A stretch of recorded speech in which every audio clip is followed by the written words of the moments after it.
Өөрийгөө удирдах сурсан хүүхэд бусдыг дээрлэхдэггүй. Харин тэр өөрийгөө хөгжүүлдэг гэж.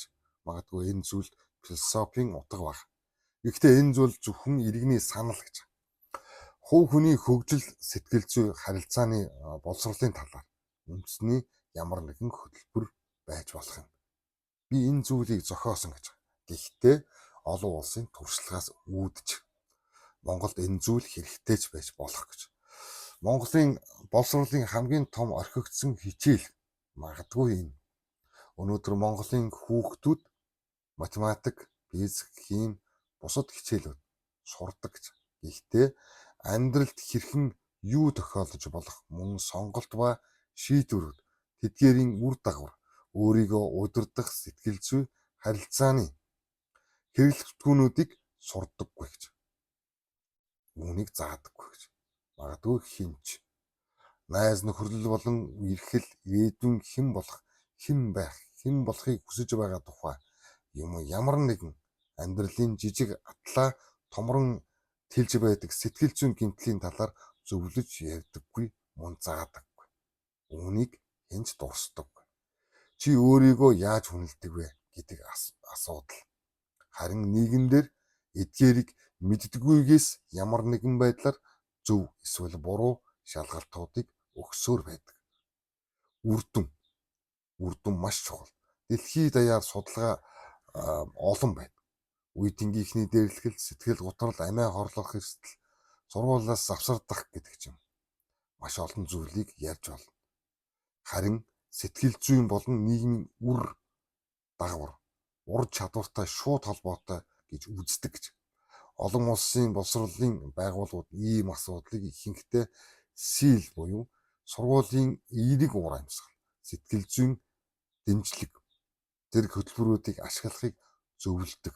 Эдгээр нь үндэсний онцлог болон өв соёл, нийгмийн тогтолцоонд тулгуурсан хөтөлбөрүүдтэй байх нь элбэг гэж.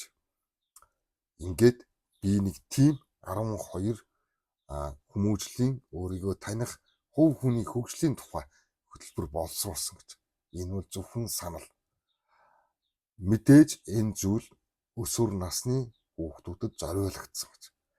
Өөрийгөө эргцүүлэх, өөртөөгөө танилцах, өөрийн үйлдэлийн хариуцлагыг ухамсарлах, ирээдүйн зорилго хүсэл мөрөөдлөө таних, алдаагаа засах, бусдад туслах, даруй байдал, өдөр бүр өөрийгөө хөгжүүлэх дадал дасгал.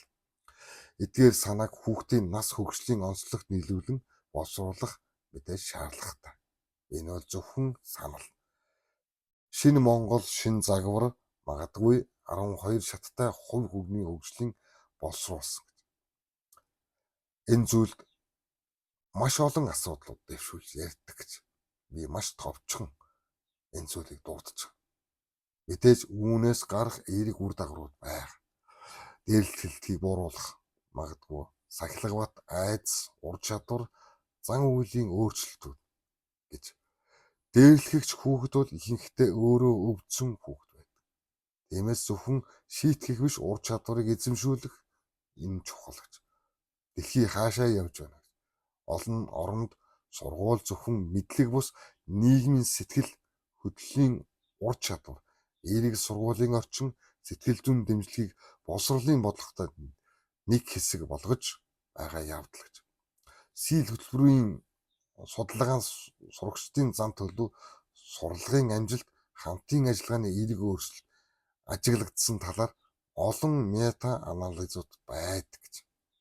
Хэрэв Монгол улс математикийн хажууд амьдрах ухаан заадаг бол дараах үе өөр байх боломжтой гэж. Ирээдүйн хүүхэд тэр зодтолдохгүй, хашгирахгүй, дээрлэхгүй, учир нь өөрийгөө олсон хүүхэд. Хүүхэд бүр өөрийн гэсэн AI сэтгэл зүйчтэй ч гэж болох юм гэж. Гэхдээ энэ зүйл нь тусгайлсан төрлийн хяналтанд байдаг ч гэдэг юм. Ингээд маш олон зүйлийг ярьж болно.